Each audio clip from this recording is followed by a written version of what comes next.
Up next, we're about to talk about how is it that we can unlock the future? How is it that experiential retail and mixed-use developments can work? What is analyzing the latest trend in mixed-use development and retail spaces in India all about? And most of all, how can we explore innovative retail concepts, strategies for mixed use?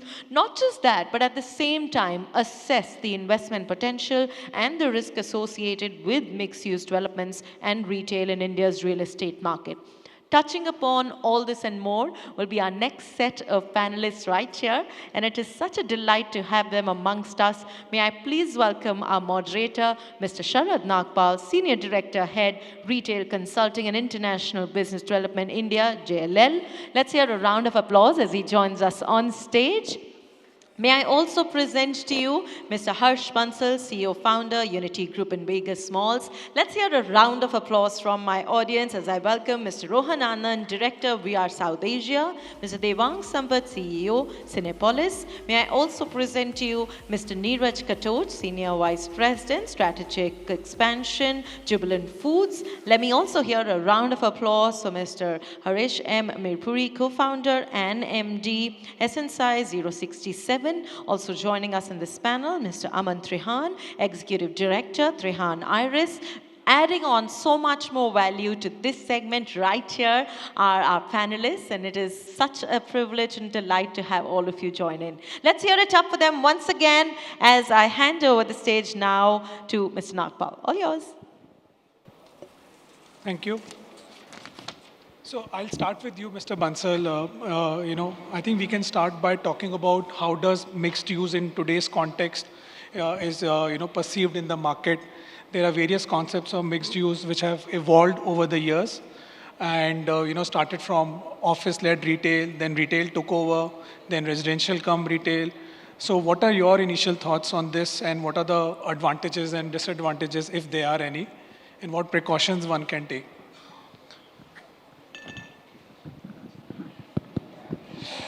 Good afternoon, everyone.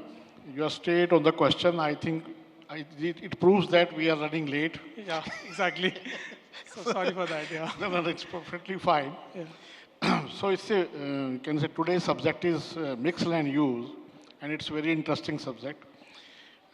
Before mixed land, as I discussed earlier, that I will also add, after mixed land, I will add some more things also. So mixed land use is the new, you can say, terminology where you develop a premises where instead of one, there are 2, 3 uses. It's very simple in, you can say, dictionary meaning. Right. But in terms of actual meaning, I will discuss in terms of retail first.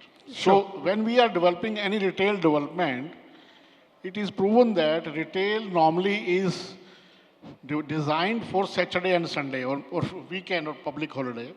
So what happens when you develop or design an infrastructure for a mall, it is designed for the peak occupancy. Yeah. That is the weekend occupancy. So if you developing a, say example, 600,000 square foot of a mall, you need around 5,000 car space in Delhi particular. Sure. So those car spaces are utilized on weekend very well, and the mall is designed for that only. But surprisingly what happens, from Monday to Friday, that parking space is 50% utilized. So it is, you can say, underutilized for the weekends, weekdays. Weekdays. Similarly, the electricity, the air conditioning, the, you can say, garbage, STP, ETP, everything is designed for the peak of occupancy of a mall, but is underutilized for the weekdays. So the idea is that if you add some other uses, like if you add a office building in the mall, or you add a business hotel in the mall, the office building is, you can say, utilized Monday to Friday. Right. And you have to select cautiously your tenant which are running only Monday to Friday, right, not the one which are running 7 days. So the infrastructure of the mall is utilized Monday to Friday for half for the office and half for the retail, and weekend entirely for the retail. For retail, yeah. Similarly, the air conditioning, the electrical, the power supply, power backup, STP, garbage, everything. So what it helps? It helps to reduce the common area maintenance charges. You can optimize it. Optimization of Yeah. common area maintenance charges, optimizing the cost also. If you develop a mall separate, Yeah. an office separate, Yeah. you have to at least 50% spend more on the infrastructure. Absolutely. But if you combine both of them, you save a lot of money on capex, as well as your common area maintenance is lower down, as well as the entire thing is utilized. Similarly, on the hotel, if you add some business hotel room, hotel normally utilize the energy in the night, Yeah. and no parking is used in the hotel because mostly people come in the taxi in a Yeah. hotel. Oh, they are chauffeur driven. Yeah. Yeah, so the mixed land use is a, you can say, perfect way to develop any new development where you add retail with some office and some hotel so that the entire infrastructure is perfectly utilized and the maintenance charges is also reduced. Absolutely. No, thanks for that. I'll come to Rohan. Rohan, so you represent the fund side and also the development side. So what are your thoughts and learnings has been in the Indian market, especially on the built environment, right? Be it on the sustainability side and be it on the cyclicality of the business, as Mr. Bansal spoke about between office and retail. So what has been your learnings and guidance on that? Thanks, Sharath. I would like to add on to what Harshi said. As investors, you like to sweat every square feet of your real estate across the 24-hour window that you have. So that's one of the primary drivers to start. But over time, ESG has caught on as a big trend. And doing mixed-use developments also complements the whole ESG narrative in terms of offering different uses, reducing the carbon footprint, not just through camp charges, but also because people spend to live, work, play in the same campus. And that really helps provide a more sustainable development if you do it right. As an investor, I think what's also important is if you're doing mixed-use developments, you need to make sure that you wear the operator hat very well. Because you can't just invest or develop a mixed-use development without understanding the operational challenges. Yeah. There are going to be shared amenities, shared facilities, but how those work out and how the interlinkages between them are operationally is very important to understand before development. Because after development, we have, at least in some of the acquisitions that we've made in the past, have noticed how challenging it gets to retrofit buildings for different uses or repurposing that. So that's one of the learnings that we've had in terms of have mixed-use development and operations planned from the design stage itself. How can you really learn from ESG standards to actually deliver better mixed-use products? And one of the things which we are now noticing is the customer preferences are changing. We are going to have a population of almost 60, 65 crores, which is under 25 right now. And that generation is basically Gen Z, digital natives, whatever we call them. They are big on this whole experiential retail and also going for experiences. So a lot of the focus cannot be just providing one use because you have to give them different reasons to visit a certain development. And that's where mixed use again adds to the whole concept of catering to that future consumer who is going to be earning and spending. So that really adds a more logical next step for developments to offer and retain them for longer. And as we are, I think that was our mandate when we started off with Surat, like with retail, but at least 10 years back when we started looking at cities like Bangalore and Chennai, our mandate really shifted to retail-led mixed use because we noticed that we need to start doing that to cater to a future audience. And that's how we then spun off co-working as one of our concepts through our group platforms. That's how we created this hospitality, as Harshi was also saying, to create that diverse offering. Sure. So I think the future assets need to be ready in order to be acquired by either a brownfield opportunity so that they are designed in a manner so that they are optimized in terms of operation, day-to-day operations, because there are multiple assets are at play. Yeah, thanks. I'll come to Neeraj. So Neeraj, you represent the occupier side. You've been part of the strategy and innovation team in Jubilant for last 2 decades, more than 2 decades now. How do you see the customer experience varying across, these mixed-use assets versus traditional conventional retail assets, and retail specifically in mixed use? So, what are your learnings, and how do you cater to those customer experiences and elevating those experiences? Okay, good evening. Bansalji talked about the infrastructure of mixed use, what it should be, how it should develop. Let me try and give a customer perspective to it. Look at today's consumer, look at today's generation. We are no longer sitting in an era where retail could dictate what the consumer should do. It is a consumer what dictates what retail should do. I think what they are looking at is convenience, they are looking at proximity, they're looking at deciding, taking their own decisions, what they want, where they want, how they want. I think mixed use is a very good example to grow and give that customer that proximity of taking those decisions. In Jubilant and especially in Domino's, we talk about ourselves as being a neighborhood brand. Now, a neighborhood brand is like you're there in the vicinity. A 3-kilometer radius is your world. I think looking at what consumer behavior is right now, people don't want to travel. They want everything within reach. And you've seen it, if I talk about Noida, Delhi, you had Sector 18 as the market, and now malls have come in across, and retail has come in across all sectors. And people have changed where they go. They travel to their nearby locations. And I think when you talk about the immediate vicinity, when we are talking about somebody staying in a residence, his immediate vicinity for retail or maybe cinema or anything is that. Bansalji talked about hospitals, about offices and malls. I think that for a customer who's in his office is his immediate vicinity.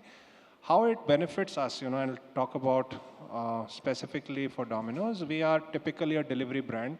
Anything on dine-in is an incremental business for us, and it gives us a great catchment. Look at an office. Now, office gives us a captive catchment of a consumer who's there every day. For him, it is his office location and his proximity to that catchment. When he's in his house, it's his residence and that proximity to. So it's never a floating crowd. And I think captive customer with more frequencies and is always a better bet than a floating population. So I think for brands, Sure. especially for retail, I think it's a wonderful way Yeah, ahead. yeah, you can capture, the 10 to 12 hours that the person spends out of the home during the day. Yes. And interacts with various asset classes. So you have multiple touch points. Multiple touch points Yeah. and occasions. And occasions, yeah. And also fulfilling the need of the consumer to control Yeah, where, what, and why. yeah. So experiential could be across those assets, Yes. across different occasions. Yes. Great. No, thanks for that. That's interesting. Devang, from an occupier perspective, and you are a very big, large anchor in most centers, and probably the biggest anchor in most centers. What have been your learnings, multiplex within the mixed use space?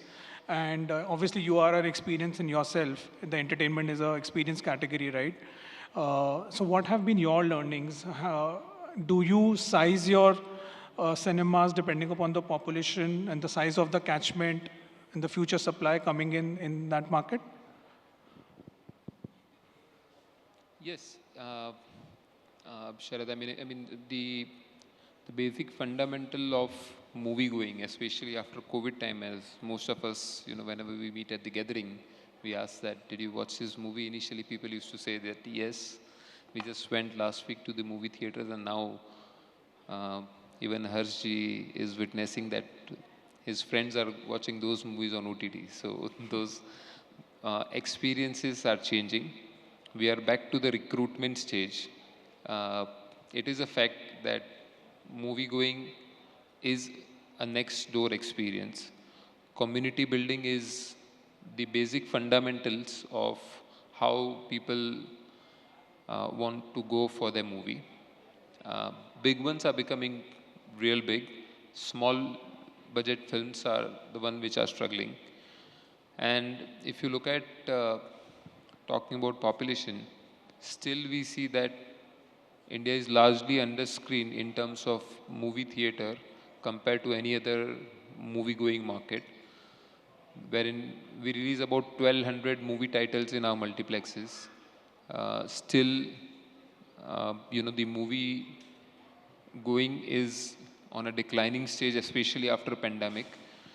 And this has two reasons. I mean, talking about population percentage, still a biggest movie, Bahubali 2, which was a pan-India film, is viewed only by the 8% of India population.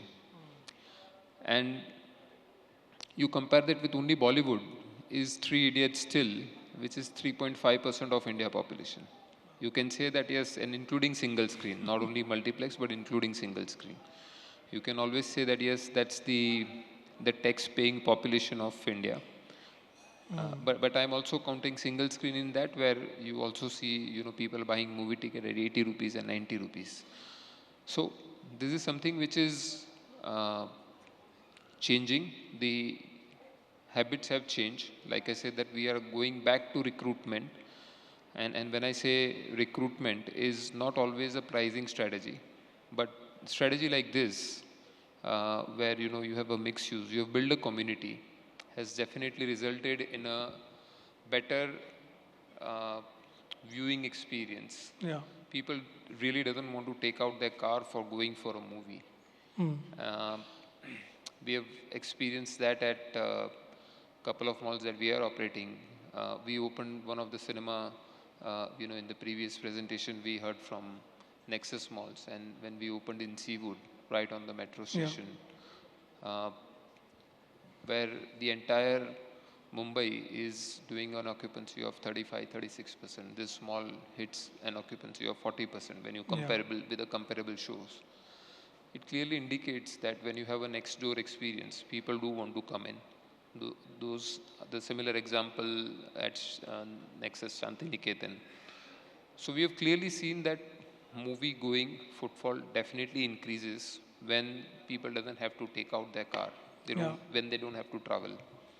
In a way, you are building a community. You are filtering the population. Yeah. Uh, if we have to recruit, it's definitely not always a pricing strategy. I know a lot of people would also comment about popcorn pricing and other things, but it is about the convenience. When you give them convenience, people don't mind paying. We have experienced it over and over. The movies which are struggling is a small budget film. The movies which are doing really well are the one which has the maximum ticket price in that cinema in that given year, and they are the one which contributes the highest uh, footfall in the overall scheme. So mixed development is nothing else but building community has worked beautifully for us, especially now after pandemic. Like I said, that where we have lost about 20% of our movie going crowd to OTT, or people have some other avenues to spend, like whether they are going for events or whether they are going for live sports. But it helps us when you go to them, and this is definitely one of the part of a strategy, that when you can't call people, you know, to travel, you go to them and you build a Yeah. community. So it's a great subject. It has worked really well for us, and I do see that this is how the community building will help the overall ecosystem. Yeah, I think multi-use obviously has so much of benefits, and probably the way the direction of multi-use I am seeing is that it can't be just a two-asset game. It has to be at least three, four assets, with residential being a very big component for the immediate catchment, to come in there post-working hours, or for offices during the daytime. And probably I think the governments have to play a role in making sure that the land prices stay in control, and probably that's a different subject in, No, in, it is in happening. altogether. It is happening. I think Yeah, government is quite supportive when the infrastructure is right.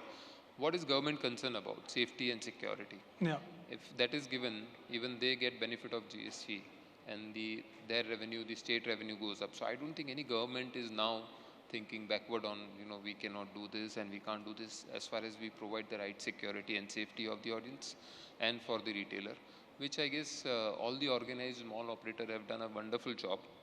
Uh, we are part of that ecosystem. We do like to work with them to see that how can we increase the working hours, how can Sure. we increase the footfalls. Eventually, it will result into the better yield per square feet. That's what the goal for this conference is, right? Yeah, no, thanks for those thoughts. Harish, I'll quickly come to you. So you're developing a good community, as Devang put it, in Whitefield in Bangalore, tying up with assets. So you've developed this commercial block within the residential township, and you also a retailer yourself. So, and you've done a lot of work on the sustainability part that you were, telling us before the session. So, any thoughts on those and how multi-use, from your point of view, are the way forward? Namaste. I think the fundamental for all of us who live who's grown in what I call the Bharatiya culture, is that we live on a basic fundamental. The purpose of business is to create value. That's it. There's no other purpose for business. And we have grown amidst competition, because competition is not to kill each other. The purpose of competition is to enhance our skills. That's what competition does. It's very healthy. It's like in a forest ecosystem. There is space for everybody. Yeah. In our case, what we did, I think we started the residential with assets, beautifully done by them. Hats off to their work. We started at about 4,000 rupees a square foot. In about 7 years, we were at 11,500 rupees per square foot, which was the single largest rise seen. No heavy advertising, just a beautiful development. In that, we decided we would keep 5 acres towards commercial. Now, for example, everybody has to thrive. We have one of the most fantastic microbrewery right opposite us. Right. Yeah, Red Rhino. We didn't want to bring another microbrewery. It's a favorite. What is it that our 5-kilometer customers radius want? What do they want? That was the research. We used that research and gave them what they didn't have. So it created a very healthy ecosystem there. And that's how primarily we are supposed to live. We are part of an ecosystem. We cannot say only we as a brand can survive. No, we need the small format players, we need the mid format players, but how beautiful if we can collaborate together to create a very sustainable format in terms of water usage, in terms of the way we use power. Can we collaborate together, invest in solar energy? How beautiful. So what it does, it's just not providing a facility or retail. It creates immediately a much higher value to that overall area, which is exactly what we witnessed in 067. SNSI 067 is basically named after the pin code after that area. So to me, I think that is the purpose of business, be it retail, be it in any other format. That's how we looked at sustainability. It's beyond sustainability. It's positive impact. Positive That's impact. the key. Yeah. No, thanks. Aman, I'll come to you. So you already have a very successful development in New Gurgaon, which is retail, and now we'll have hospitality. And you're coming up with a very good mixed-use development, Noida Extension, which will have a play of retail, office, and hospitality. Right? So what are your thoughts, since you started from multi-use? So, the fact that everything is in one place, it saves you commuting time. So we travel from, say, I stay in Panchsheel Park, I have to travel to Gurgaon for my office or to Noida. Right. And then I go to the mall, probably Select City Walk or, somewhere in Pacific Garden. So, it's difficult because it takes about 3 hours of my time if I want to commute to my home, to my office, to, a hotel or to a mall. Absolutely. This is a great concept because it brings everything together and everybody together, builds communities. Also, if you have, if your office is just right next door, whatever you need is right next door. Like in smaller cities, you have everything nearby. You have people, you have your office nearby, you have communities, you have your malls, or any shopping is nearby. So that is one of the main reasons that these mixed-use developments are going to do well. And of course, they add value to each other. So, an office space will add value to the retail. Retail will add value to an office space. Yeah. Similarly, with hospitality and residential. And as a business, as a development business, building a mixed-use product, it's very challenging because you have to take care of 4 different angles. It's not Correct. just one mall or an office space or hotel. Yeah. So you have to look at everything properly because the parking also, there's traffic movement, there's construction. It's a complicated project. It's not just one particular thing. So it's a complicated project. You have to really focus on each and everything as individual entities. So but it's a great thing because ultimately, a customer who is living with you, who is working with you, who is shopping with you, Sure. is in the same place. So, you end up making the most of that customer's experience. And, that's how you can create environment over there. You can create community over there amongst each other, yeah. Yeah. No, I think these are some great thoughts, and I think the conventional wisdom of creating experience is the bigger in size, the better it is. But probably I think everyone's realizing now, post-COVID especially, that convenience probably is the biggest experience in itself. So as Harish said, that what is relevant to the catchment, Rohan, you also mentioned on that.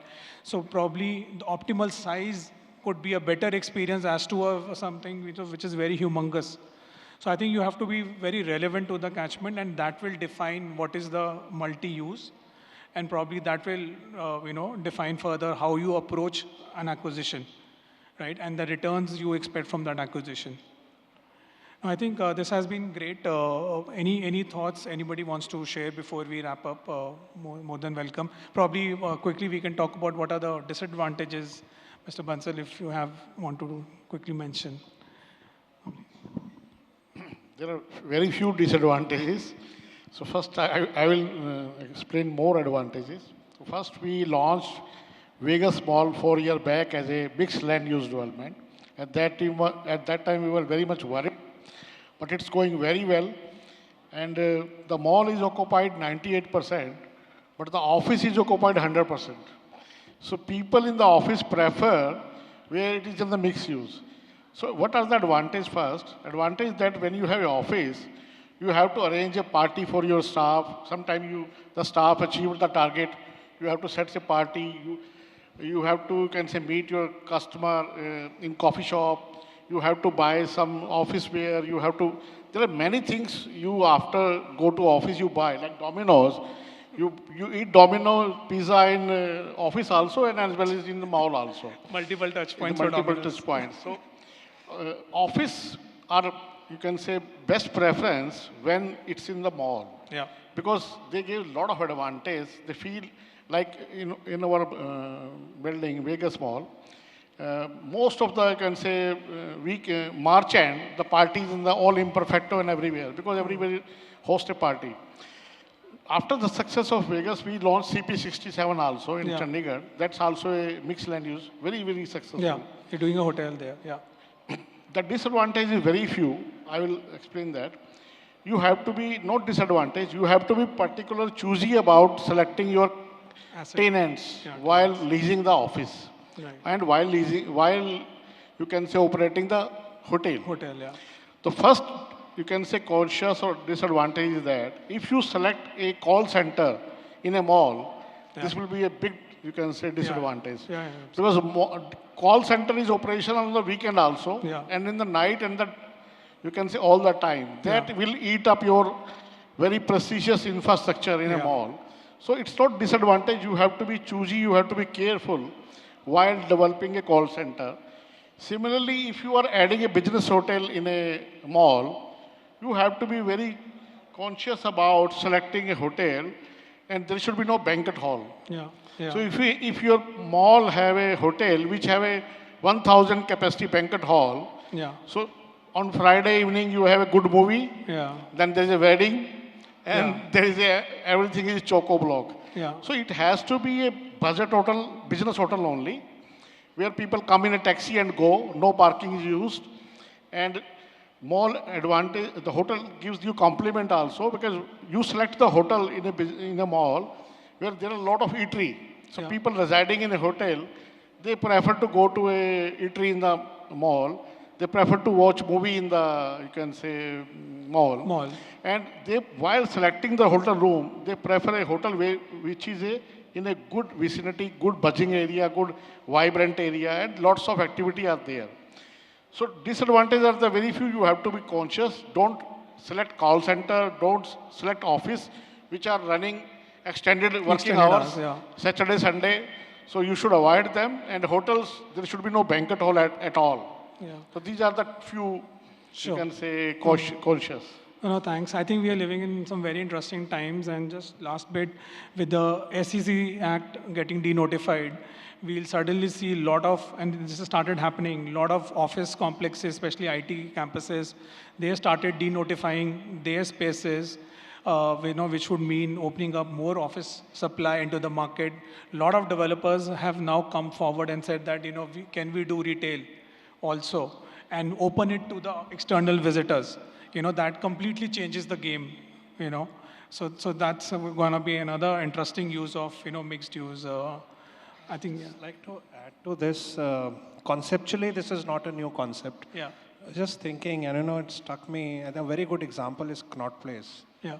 It's a good example of a mixed use with offices, multiplexes, retail, food, everything. I think it's one of the most successful markets for everybody, whoever is there. Right. So, and if you just think of, other markets similar to Connaught Place in India, and if we compare it with a regular high street, which does not have, a mix of different formats, I think we'll get our answers, that which is a more successful market. So it's not a new concept, and Yeah. I think the land area now is where the entire game is because CP is spread across so much. But, here we are talking about a very limited land area because land, we all know, is so expensive. So in a limited land area to do a multi-use and overcome all those challenges, I think that's where the play is. And I think this has been a great conversation. So I thank my panel, each and every one of you. I think we all learned a lot today on the multi-use assets. In case anybody has any questions, please ask now, or we can wrap it up.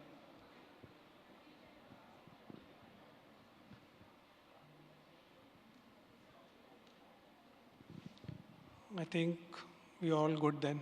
Thank you so much once again to all the panelists. Thank you.